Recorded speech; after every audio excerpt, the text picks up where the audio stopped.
Rock Talk with Tyson Bryden.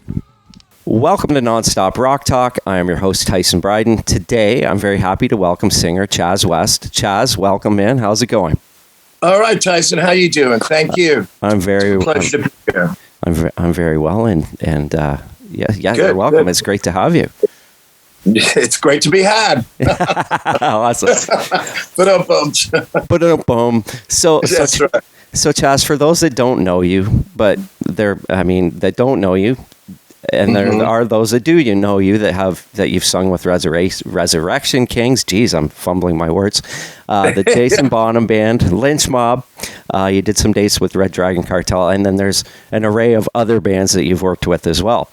That is correct. Right. Now, we've mentioned that, but today we're here to discuss Westbound. Right. Got it. I have to admit, I was sent the download of the album, and I immediately went on the Frontier site and bought the CD. Hopefully, it'll arrive in the next week or so. Thank you for that. Yeah. No problem, man. You know what?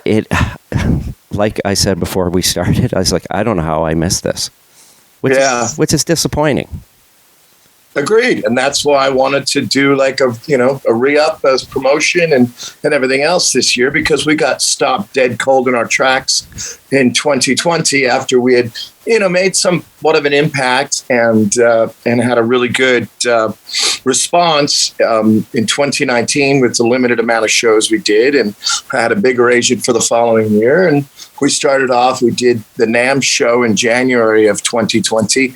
And we thought it was going to continue on from there. We were supposed to start again in April, and then we know what happened. So we were able to do a couple of shows the end of last year in Northern California, a friend of mine owns, and we just did that like a warm-up because we hadn't played in a year. We did a Monsters of Rock Cruise live streaming show in July of 2020.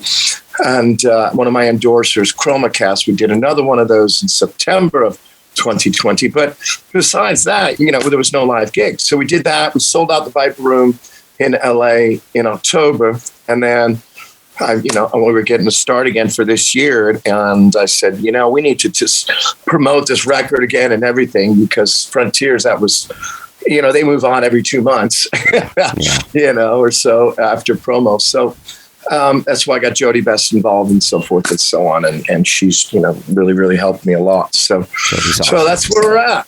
Yeah. Jody is awesome. I agree. She's incredible. She is incredible, and she works very hard. Very hard. She really does, and she's so cool. Yeah, she is. She is very cool. Yeah. So, when I this came on my phone via download initially, and I was with my son. He was in playing baseball. He had baseball practice, so I immediately put it on in my truck. And all of a sudden, I'm just like, "Oh my God, this is pounding!" I was like, I was taken by the drum sound. I was like, "Holy shit, man!" You're talking about Dance of Life, right? Yes. Yeah. That's Dave Chili Moreno, who also plays with Puddle of Mud on drums on that track. So, yeah, he's a killer. Oh, he was. It is a heavy drum sound. He's a monster. Yeah, it was so good, and I started going through the tracks and whatnot, and so he's in the 2 videos, I believe, right? Correct. That is correct. I was watching those today, and I was the one video. It's not Dance of Life; it's the other one. Never Surrender. Right. And I was looking at his drum kit, and I'm like, "Oh man, it's like see-through blue." I was like, "That is so cool." Right. He's a monster drummer. He's a great. I've known him. We were kids in local bands out here. I was the kid who stayed at his house. Because I was out here, from the East Coast, so I didn't know anybody. So they kind of adopted me as, the gringo kid. That's awesome. Yeah, right. And I've known him, for over 25 years now. So wow, that's amazing. We go back as kids, local bands. Yep. Wow. And you called him again. Absolutely. He's my bro. That's absolutely. Wicked. We still hang, Now, absolutely. There was something I wanted to ask you, and we'll get back to Westbound. Sure. I must ask about the timeline to which you played with Jason Bonham, because I saw Jason Bonham in a small club outside of Toronto around 97, 98 doing strictly Zeppelin. Were you in the band at that time? That was me. The hair was a bit shorter, probably. Yeah. Yeah. Well, we did some originals too. I know we did Wait for You, and I think we did one or two others. And then the new record, Wait for the Sun. I remember that. Was that the Toronto Opera House? No, I think it was like almost in Scarborough. It was okay, because we played all over Canada. We did really well in Canada, actually. But yeah, we did a couple of tracks, I believe, from the record that were just released, was about to be released. The record was called When You See the Sun. I know we did that one. And I think we did one other one, the ballad Rain, I believe. So, and there might have even been one or two, because I remember that tour, because the record had just come out. Yeah, it was awesome. Or was about to come out. Was that like fall of 97, something like that? Yes, I believe it was. And it was like this smaller club. Right. It wasn't a small club, but it was a club I'd never been to, actually. Was it the Rock Pile? No, it wasn't the Rock Pile. It wasn't the Rock Pile. Okay. It was before the Rock Pile was around.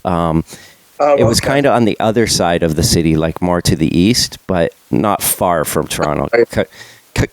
Yeah, it was. But I remember that show, and someone asked me if I wanted to go, and I was like, "Yeah, that'd be awesome." And you guys blew us away. It was amazing.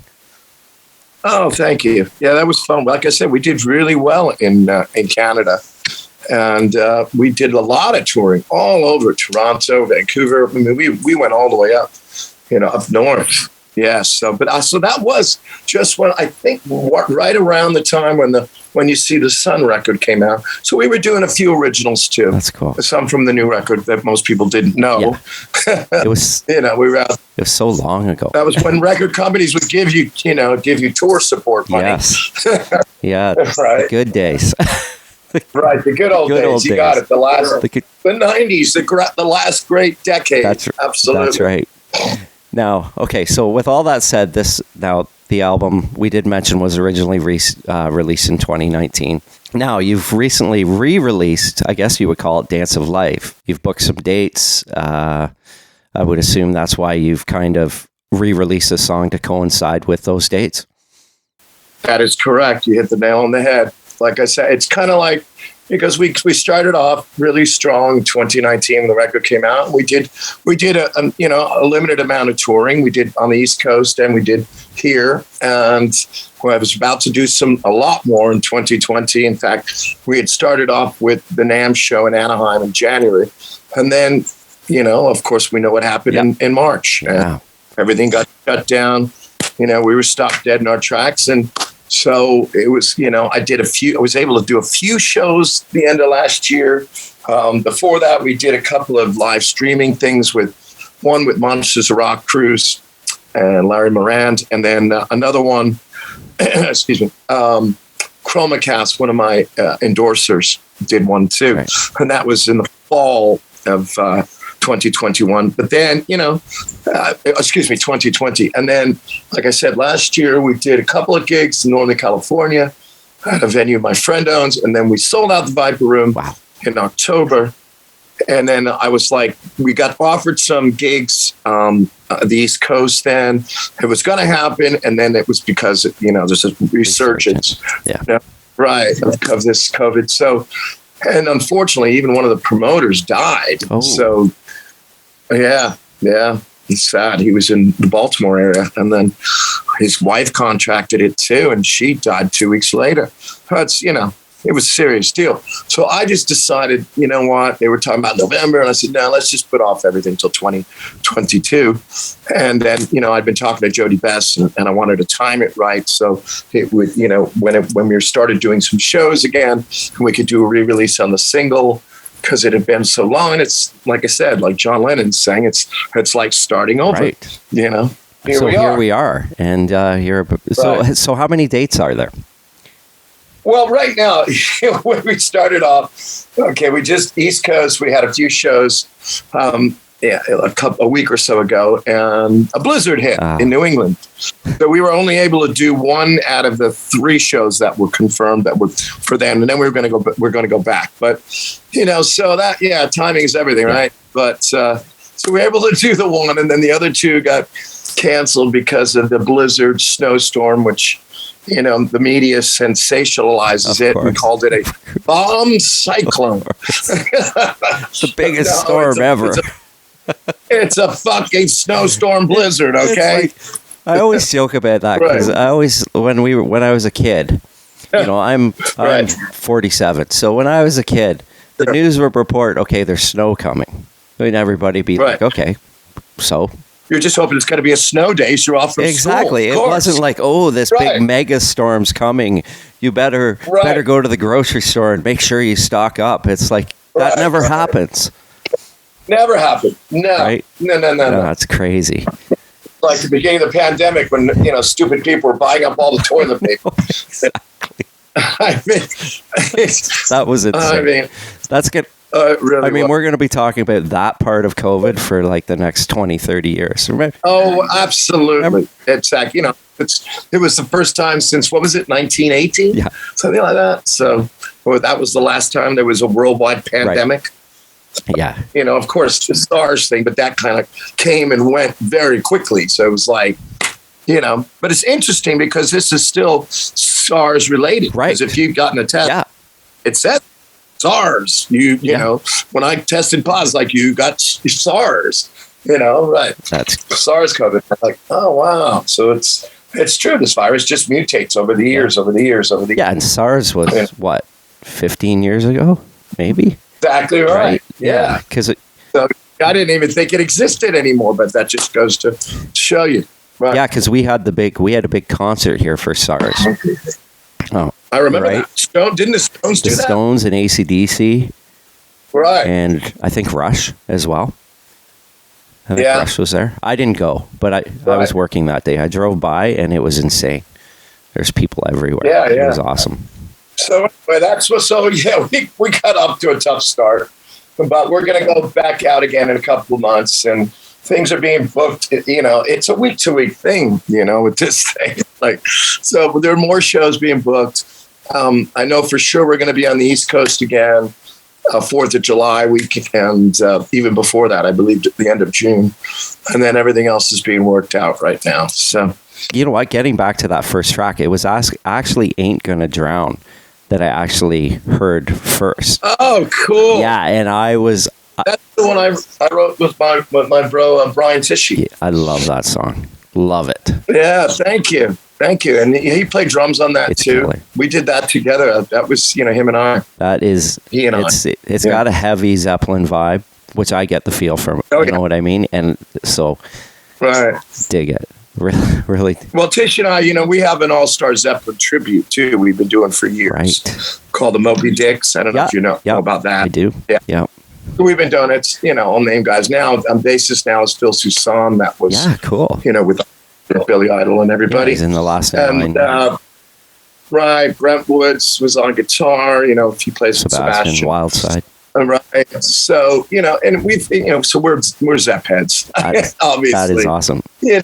But it wasn't like, oh, let's write a song just like that. It's just who we are. Yeah. It's in our image, you know? Yeah. So it comes out because it's in our genetic makeup. So, right. So, I mean, getting to that, my next question was, going into the recording process of the album, you obviously didn't have a preconceived notion of how you wanted it to sound.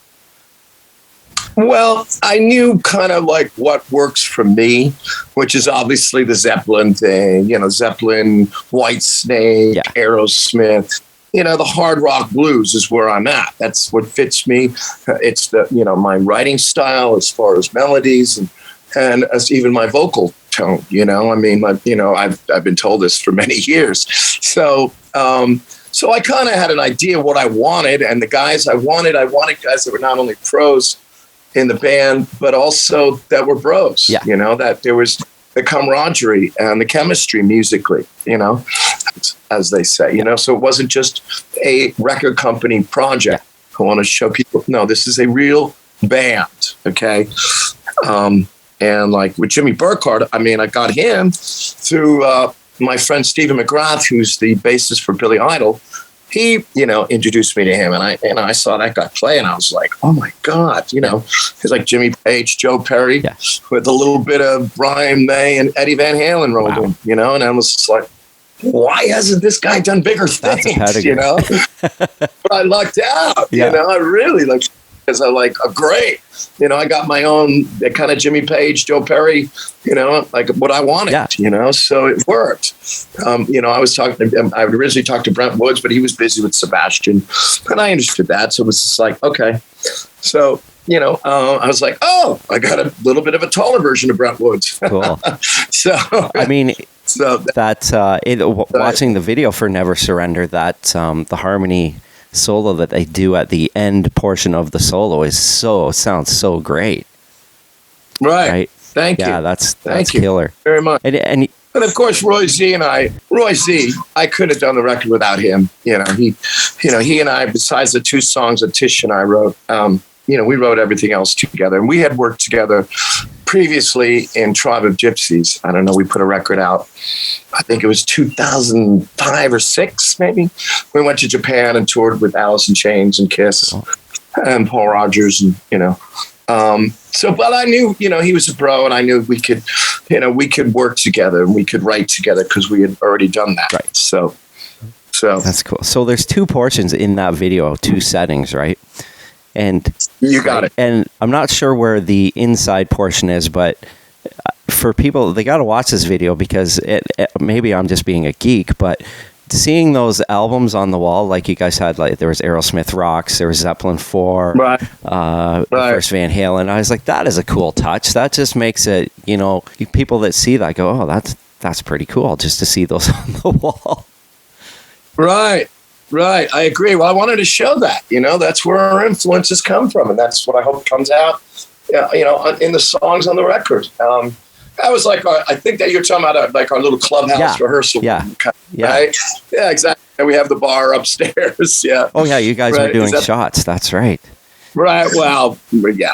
Nobody's getting shit-faced doing a video, but made it look good. Because I did want to show that we are bros. We hang, okay? It's not just like, I can't stand this guy, I'll just play with him, and that's it, which, believe me, happens quite a bit. More often than you know.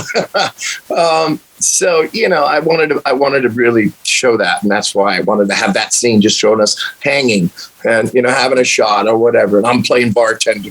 I loved it. Yeah. It's a good video. Yeah. Where is the outdoor portion shot? Where was that shot? That was funny. A lot of people ask me, did you go to England or Ireland or Scotland, right?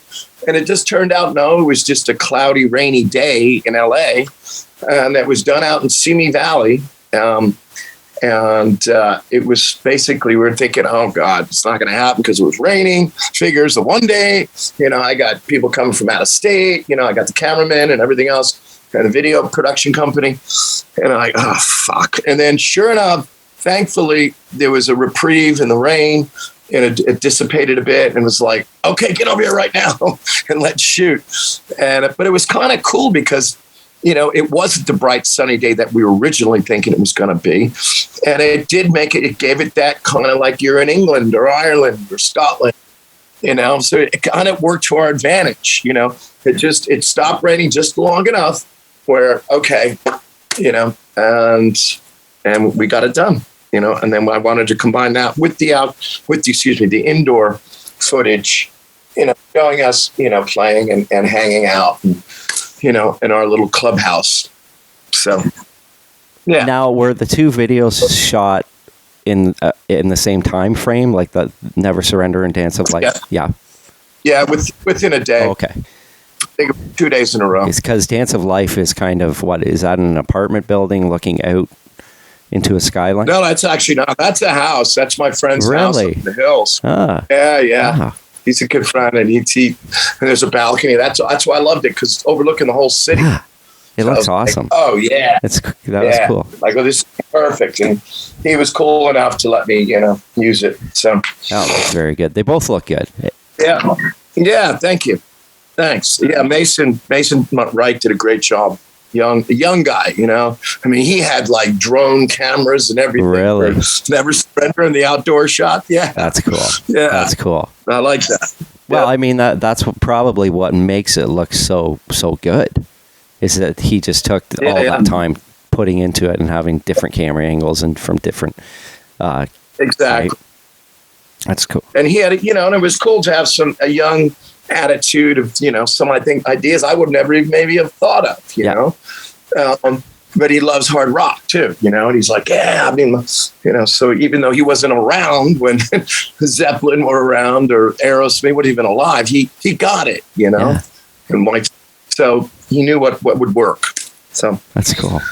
Now, Roll the Bones, very cool song. I see that title and I think of Rush because they had a song of the same name, but it's obviously not the same song. I love the guitar phrasing in the midsection going into the solo. That just sounds so cool. It's kind of very Zeppelin-ish again. Tell me a bit about the actual concept lyrically of that song. Well, basically, it's all about taking a gamble, but not only, at the tables, but, like if you're a gambler, but also in life. And that's kind of, what we do. I mean, there's no guarantees in this industry. And so you're taking a gamble from when you were a kid and you had big dreams and you went after it, and didn't let anybody get in your way or tell you you couldn't do it. A lot of people did. And you say, I'll show you, you had to have that kind of attitude, Yeah. And that's what it's basically about, taking a gamble in life. So, yeah. I mean, with that said, when it comes to lyrics, do you try and make it more about serious content rather than the oh baby type of thing? I try, Yeah. I think as we get older, we want to talk about things that are a little more pertinent to our mindset, right? That's absolutely right. I mean, in this record, I really wanted to get across a bit of spirituality, not a religious person and won't advocate any certain religion, but just a spirituality. There's a higher power, there's more than just what's here and that kind of thing, and believe in yourself and don't give up and go for the gusto, go for the goal, and whatever it is that you want to do, that's what dance of life is, whatever, that's your dance of life. And, do it all the way. Don't do it halfway, On My Own seems to be more of missing someone, which is good. We all have those ups and downs. Mm-hmm. With this song, is it more of a reflection of in terms of your life moving forward since that person left, or kind of give me an idea of that song? I think you hit the nail on the head. That's exactly what it is, and you realize this person, some people come into your life maybe for a minute or two for one reason or another. I mean, you might not realize it. I mean, more than a minute or two, but I'm just saying like a short period of time. You might not realize it till later. You learn something from it, even if sometimes you learn the hard way. And you realize, okay, well, I know not to do that again, or I'm going to try to, hopefully I learned my lesson and I won't do that again. And that's pretty much. And then you realize, okay, well, I'm better on my own right now, and I got to sort out my own feelings and my thoughts and everything else, and decide what I want to do, where I want to go. Concentrate maybe on my career right now. Don't think about a personal relationship, or don't let somebody, if you're going to get involved in another relationship, make sure that they're with you side by side, and not they're only thinking about themselves, and they really could give a fuck about what your dreams and goals are. Well, that explains it perfectly. Yeah. So here's a question: are you the keeper of the flame? Yeah. Well, I don't know. I guess either me or I don't know. Who else would be Mick Jagger? I don't know. I'm kidding. Mick Jagger. I'm kidding. He's still going. Steven Tyler, they're still going, right? I know. It's awesome. Right? I love to see it, right? Right? Paul McCartney's still going, right? I think they're going to do it till the day they die, right? Honestly. But because I want to carry the torch, Yeah. I'm still carrying the torch. I'm not done yet. So, we're not kids, but we're not over the hill yet. So we're kind of right in that, not old, but older. Yeah. That's all how you work. I mean, right. I love the flowing riff in that. It's got a catchy progression. That's a cool song. Thank you. Cool. That was Z. Z was mainly responsible for that one, I got to say. He had the main idea for that, and then we kind of collaborated, together to finish it off. Oh, getting back to Dance of Life again, I don't know why I put my notes like this. I do apologize. But we are promoting the song anyway, so, I mean, we can talk about it as much as we want. Mm-hmm. So. Absolutely. So in that lyric, "Dance of Life rolls on," that's a great perspective. I would say it's true. Yeah. Was that your mindset in terms of that track lyrically, I would assume? Yes, it was. I love that. I mean, that was the first song we wrote together. And it was Z and I had gotten together first, and we had written, come up with a basic idea, the melody, and, chord progressions. And then we got together with Dave Chili Moreno, drummer, in a little room. And it's really, drummers always help. It really does, because it takes it to the next level. Yeah. And it was like instantaneous. It really came together quickly.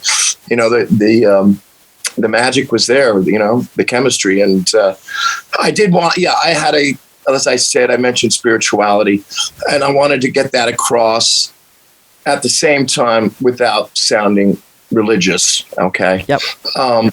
Right. But light and love. Okay. And I call it the never ending light. And your dance of life, whatever that may be, that is your passion, that, as I said earlier, do it and do it right.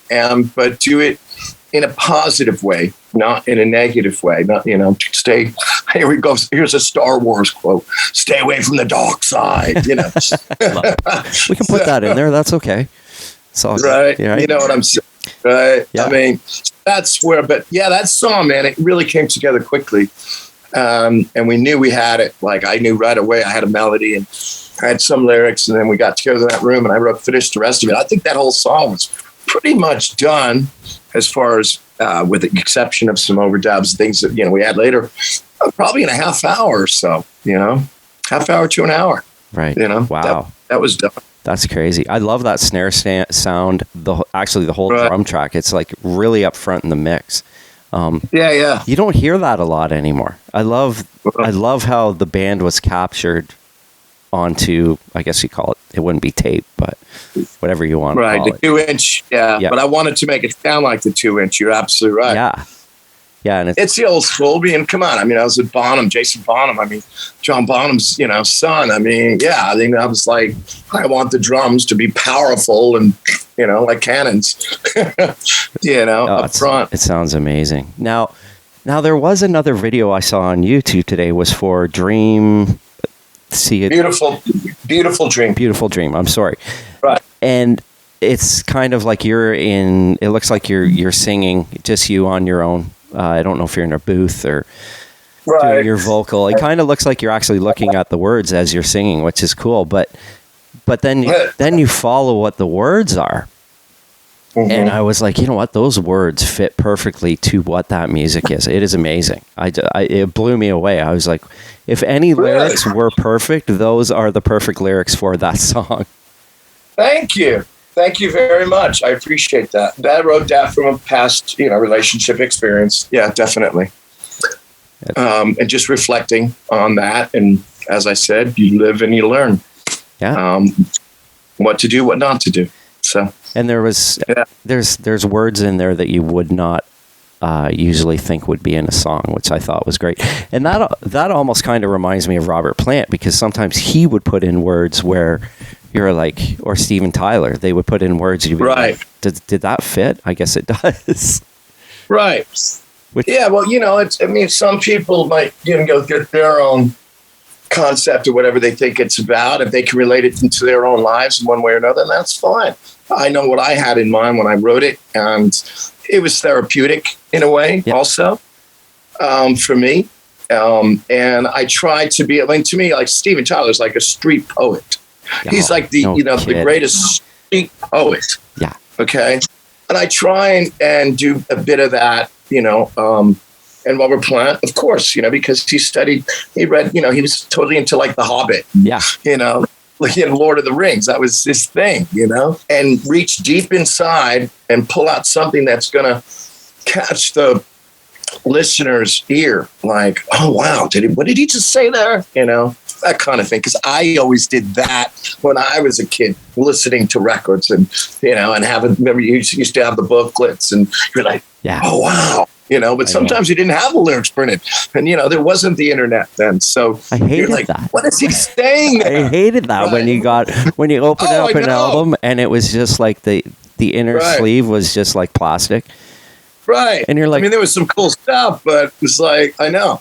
And you'd be like, and I don't mean to interrupt, but try being a kid. You're first starting a cover band, your early teens, and you have to do some of these songs, and you have to figure out what the fuck he's singing. Exactly. Right. Especially Steven Tyler.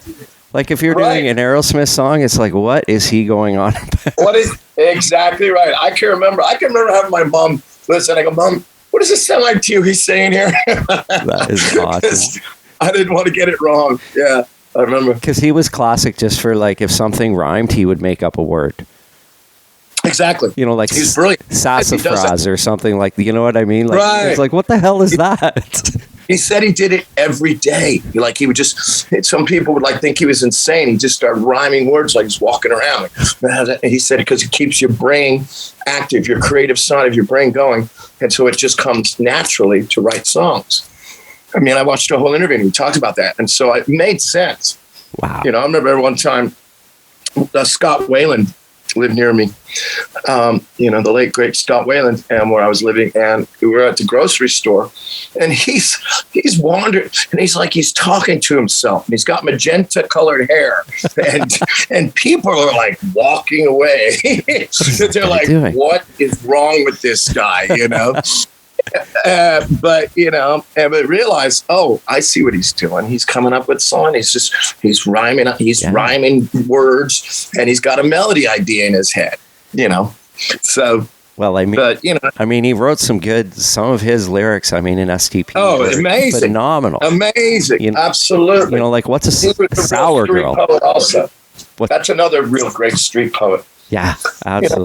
Robert Plant was a little bit more poetic and more old school English, which I liked some of that too. And I kind of get that because that's part of my heritage or part of my, my family heritage. So but the lyrics to Stairway are brilliant. Like, oh, absolutely. Right? Like, I worked with Andy Johns and he said it was just like, it happened so quickly. He goes, Jimmy came up. He goes, I remember we were at Headley Grange. And he goes, yeah. And Jimmy's sitting by the fireplace having a cup of tea. And he's talking about this acoustic song he'd been talking about for a while, but he had an idea. And he says, I think I got it worked out now. And he said, I remember Robert was reading a book and he had a notepad and he just started jotting down some words at the same time. And he goes, honestly, Chaz, I think, then Jimmy laid it. The whole bloody song was probably done in about 2 hours, Wow. I was like, that's amazing. Can you imagine?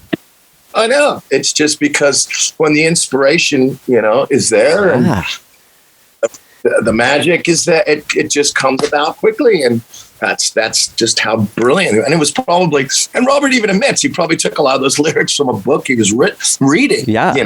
Yeah. But it works, and we got the point across, and it's, look where we're at. It's, the greatest rock songs, if not of all time. Of all time, exactly. And to me, it's amazing. Just, okay, Jimmy's got this, he's got that opening bit, but then where it goes in the next portions of the song and how it gets, it builds up and it gets heavy, and it's like, you guys came up with that in 2 hours. That's insane.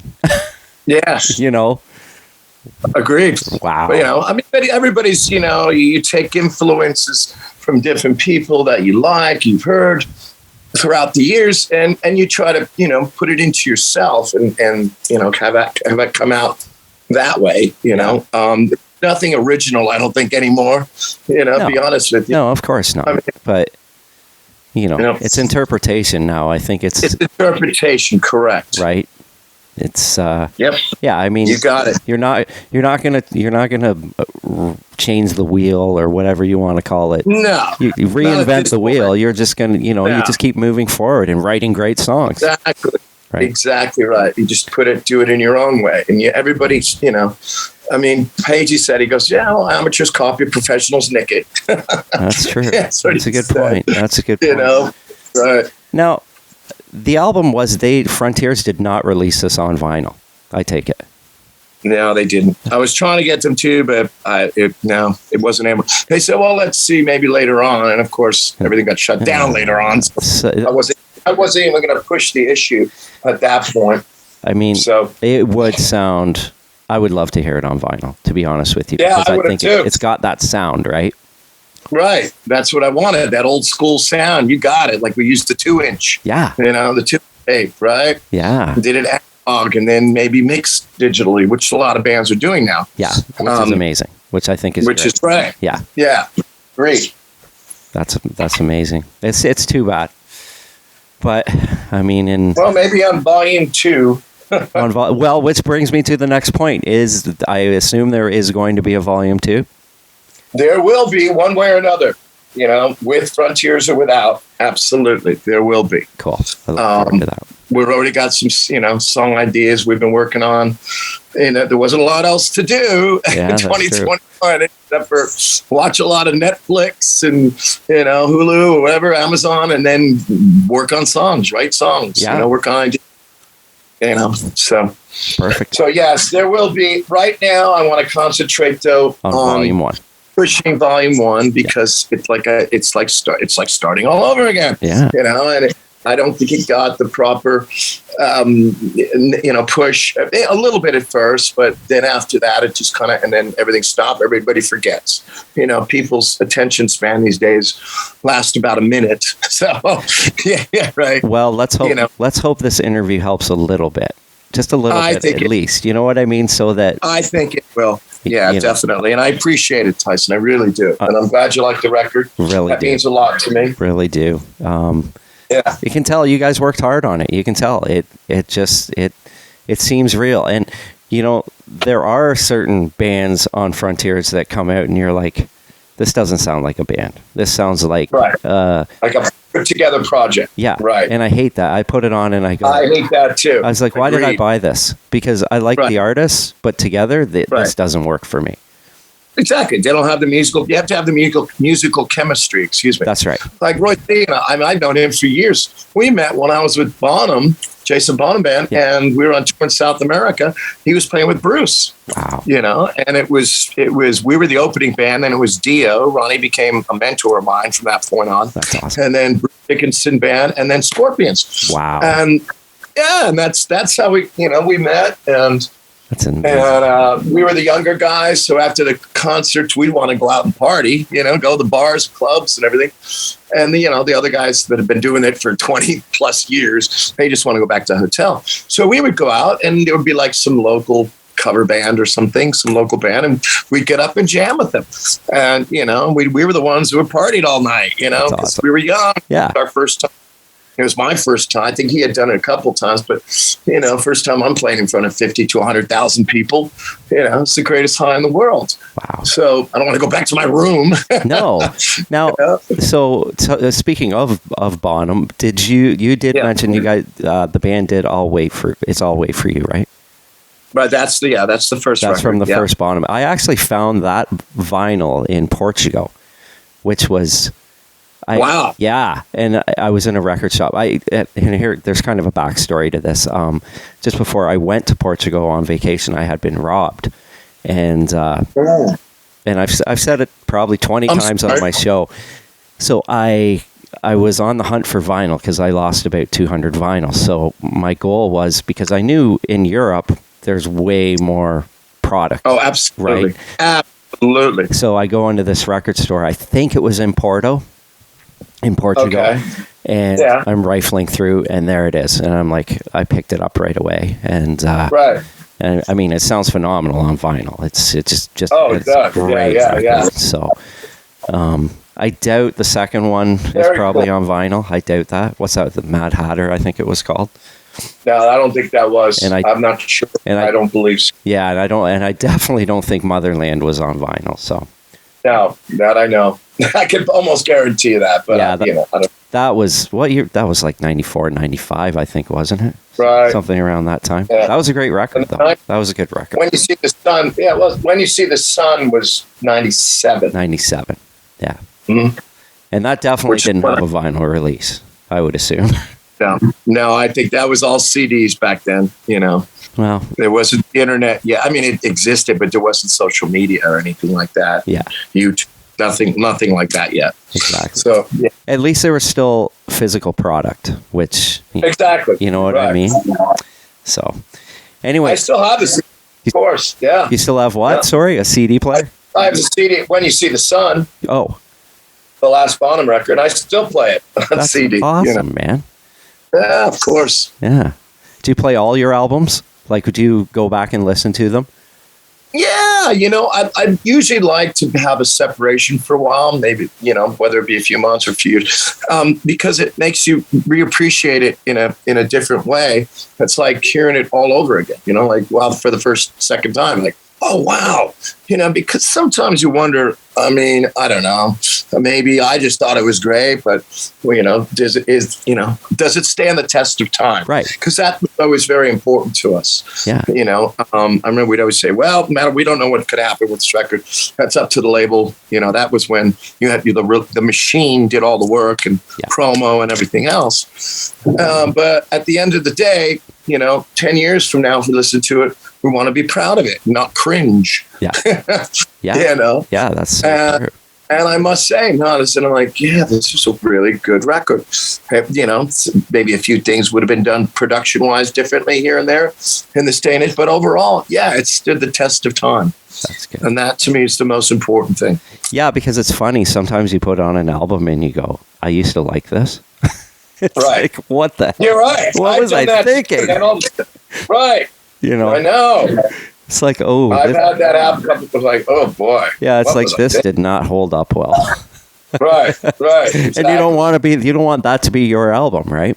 No, I didn't. I mean, I know timing is everything, but still, music, I mean, great music. Listen to the Beatles, Led Zeppelin. Yeah. You know, Bad Company. You listen to stuff. You go, this is still great. Yeah. Okay. 30 years, 40 years, 50 years later, you know. Man, I put on those my Bad Company vinyls. And I'm just like, man, these sound so good. It's just so full, right?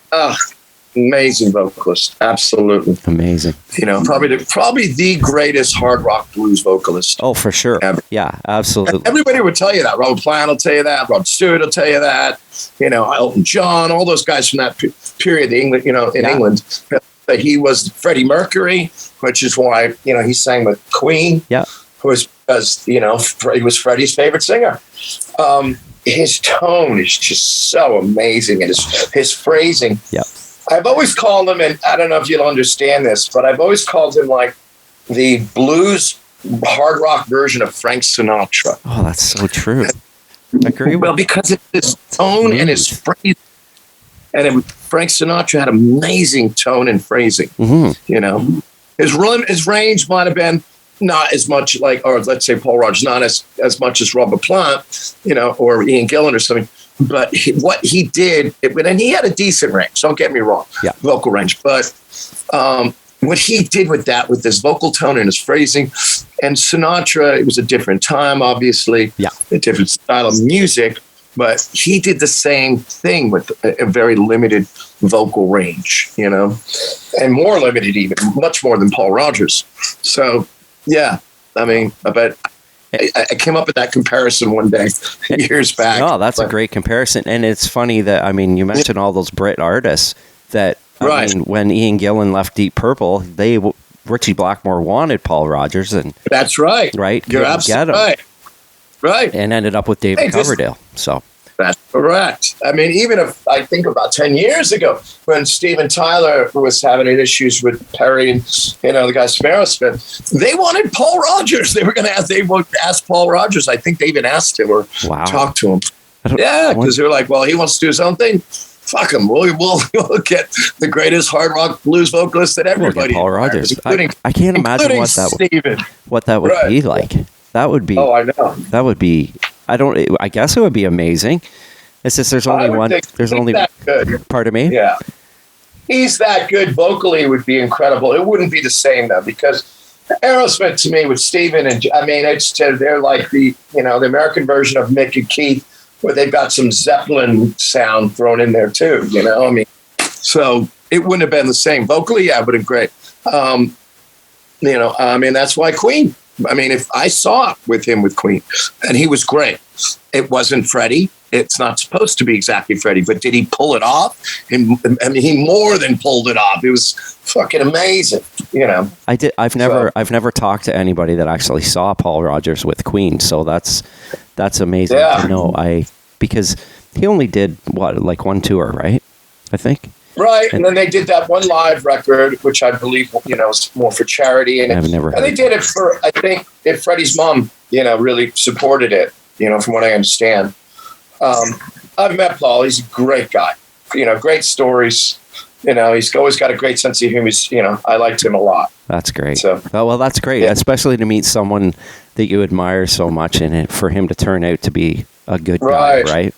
Well, I'll tell you one of the biggest compliments I ever got is that I had met him years prior with Jason Bonham, and so so one time I'm backstage at the Greek Theater, and it's when Jason was doing his new thing, and Paul Rodgers, with my ex, and we're walking by, and Paul Rodgers walks by and he goes, "Hey Chaz, how you doing?" And I'm like, and my former manager Phil Carson was with him, and he couldn't even believe it. How does Paul Rodgers knows Charles's name? To me, that was just a huge compliment. Okay.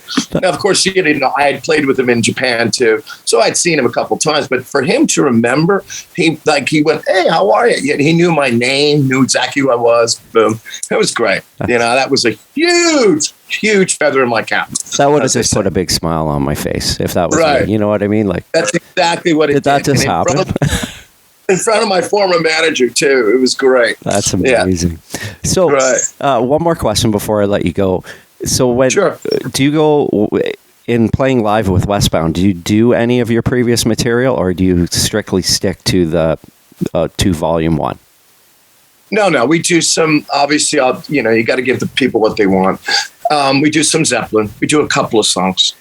And then I do a couple of Bonham songs. Cool. Sometimes I'll even, I was in Foreigner for about 5 minutes. Oh, I didn't know that.